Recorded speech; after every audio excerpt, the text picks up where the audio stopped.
So hello students, welcome to this channel. So there are so many WBJ aspirant currently যারা এখন হয়তো admission নিয়েছো বা নিচ্ছো বা অ্যাডমিশন নেবার কথা ভাবছো বা হয়তো অলরেডি ক্লাস শুরুও হয়ে গেছে তোমাদের। তো এখন প্রায় প্রচুর স্টুডেন্টের মুখে আমি একটাই কথা শুনছি যে দাদা যদি আমি অ্যাডমিশন মানে রিফান্ড করি দাদা, বা যদি আমি অ্যাডমিশনটা ক্যান্সেল করি তাহলে কি আমাকে ফিস যেটা আছে সেটা কি রিফান্ড দেওয়া হবে? তো কি রুল আছে, কি রেগুলেশন আছে, বা আদৌ কি রিয়েলিটি সেটা একটু বলো। তো প্রথম কথা হচ্ছে যেটা তোমার ডাউট যে রিফান্ড দেওয়া হয় কিনা, রুল আছে রিফান্ড দেওয়ার, বাট 80 to 90% কেসেসে রিফান্ডটা কিন্তু পাওয়া সম্ভব নয় এবং পুরো টাকাটা পাওয়া সম্ভব নয়। যদিও রিফান্ড পাওয়া যায়, পুরো টাকাটা পাওয়া সম্ভব নয়। একটা ভালো মতো অ্যামাউন্ট কেটে কলেজ তারপর কিন্তু তোমাকে দেবে এবং সেটা ভ্যালিড, যার কারণ তুমি একটা সিট ব্লক করছো, ঠিক আছে, সোজা ব্যাপার।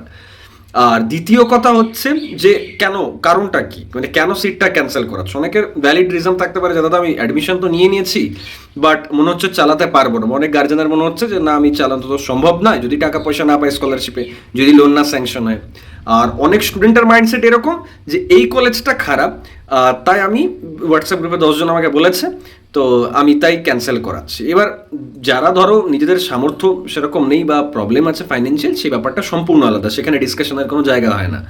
কিন্তু যে সমস্ত স্টুডেন্টস বা যে সমস্ত গার্জেনের মাইন্ডসেট হচ্ছে এটা যে এই কলেজটা খারাপ, তাদের জন্য আমি একটা কথা বলতে চাই। ফার্স্ট অফ অল সেটা হচ্ছে যে যাদবপুর, কল্যাণী, জলপাইগুড়ি, সিইউ, হেরিটেজ এই কলেজগুলো ছাড়া ওয়েস্ট বেঙ্গলে যত ইঞ্জিনিয়ারিং কলেজেস আছে they are somehow more or less similar. এটা তুমি মানো না মানো যায় আসে না। এবার এখানে আরেকটাও কথা আমি বলতে চাই, তোমরা হয়তো হোয়াটসঅ্যাপ গ্রুপে চ্যাটস, টেলিগ্রাম গ্রুপস, এই বন্ধু ওই বন্ধু, ফেসবুক, রেডিট অনেক জায়গা থেকে দেখে ভাবছো আমার তো এই কলেজটা ফালতু। তো তুমি যদি এটা ভাবছো না যে 35,000 র্যাঙ্ক করে পর, 20,000 র্যাঙ্ক করে পর, 15,000 র্যাঙ্ক করে পর, 52,000 র্যাঙ্ক করে পর, 80,000 র্যাঙ্ক করে পর, 90,000 র্যাঙ্ক করে পর যে কলেজটা পাবে, সেই কলেজটায় জাস্ট যেহেতু আমি 7 লাখ 8 লাখ টাকা ফিস দিচ্ছি তাই আমি প্লেসমেন্ট পেয়ে যাবো, ইউ আর কমপ্লিটলি রং। এবং ওইরকম কলেজ এখন অবধি ইনভেন্টেড হয়নি, মানে টু বি ভেরি জেনুইন। এবং আমি এটা বাস্তব কথা বলছি, এই ধরনের কথা কেউ বলে না। কেন কেন বলো তো? কারণ এই ধরনের কথা যদি বলে না কেউ, তাহলে তুমি রেগে যাবে তার উপর, দাদা কী সব উল্টোপাল্টা কথা বলছো। বাট বাস্তব কথা, নিজের এক্সপেকটেশন লেভেলটাকে ডাউন করো, সোজা কথা বলছি। মানে অ্যাবসলিউট ওরকম কিছু হয় না। তুমি যাদবপুরের জন্য তোমাকে 1,000 2,000 3,000 4,000 5,000-এর মধ্যে র্যাঙ্ক করতে হবে, সিইউর জন্য তাই, কেজিসিও তাই, জেজিসিও তাই, হেরিটেজও তাই, হয়তো একটু বেশি অবধি।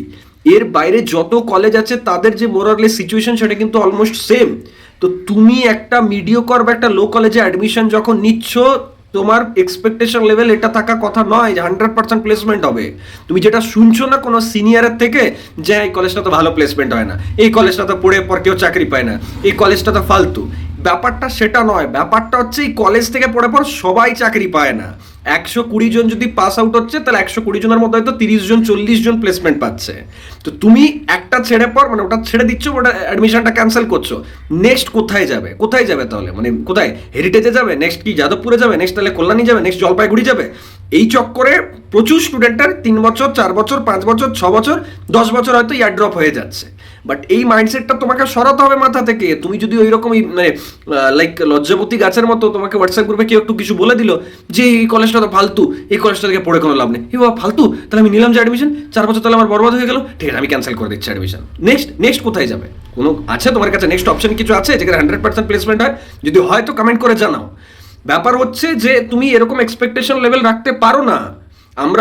আমরা একটা টাইমে একজন ম্যাডামের কাছে পড়তাম, একটা অ্যাসাইনমেন্ট লেখার সময় মানে এত সাফোকেটেড ফিল হতো, তখন ওই ম্যাডাম বলতেন যে, ম্যাডামকে বলতাম ম্যাডাম বেকার অ্যাডমিশন নিয়েছি, ম্যাডাম বেকার এইসব করছি। তো ম্যাডাম একটা কথা বলতেন যে ইফ ইউ আর মানে ফিলিং দিস পেন না, it means you deserve this.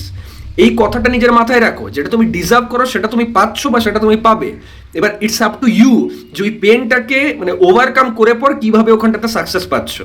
তুমি মানে এটা যদি ভাবো যে আমি কিছু পড়াশোনা করবো না, টাকা দিচ্ছি 8-10 লাখ টাকা, তাহলে কলেজ আমাকে প্লেসমেন্ট দিয়ে দেবে উইদাউট পড়াশোনা, then you are completely wrong and it's not gonna happen. আজকের ডেটে 2026-এ দাঁড়িয়ে আমি তোমাকে বলে দিলাম যেটা মানে লে অফের এখন সিচুয়েশন, তার অ্যাকর্ডিং যা করার ভেবে চিন্তে করবে। ও কারণেই অ্যাডমিশন ক্যান্সেল রিফান্ড এসব করতে যেও না, তাহলে ইয়ারের পর ইয়ার ড্রপ হতে যাবে। দেখবে হয়তো তোমার যদি ছোট ভাই থাকে, তুমি যাবে বিটেক পাস করছো, তোমার ভাইও সেই টাইমে পাস করছে। ওকে, তো বোঝার চেষ্টা করো।